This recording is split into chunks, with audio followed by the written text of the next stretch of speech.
Okay, when you look at here, you see we are getting chemical engineering, but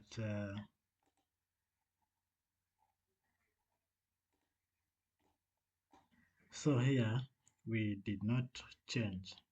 So the first one is to change it from max to min, so meaning the minimum career that is getting the lowest salary. And here we have not yet done something.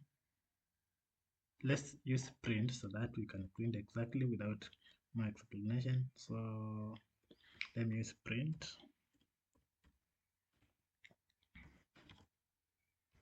and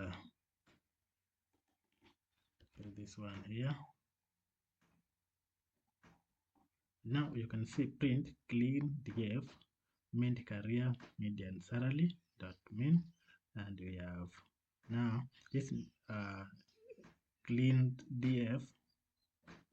We are expecting the undergraduate major, that is a column where these engineering, education, and so on are located, and then we are going to pick the index in which this undergraduate belongs to.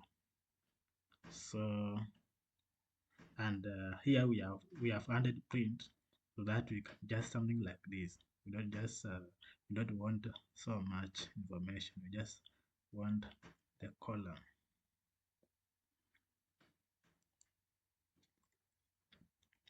I mean, this median salary, which is should be maximum.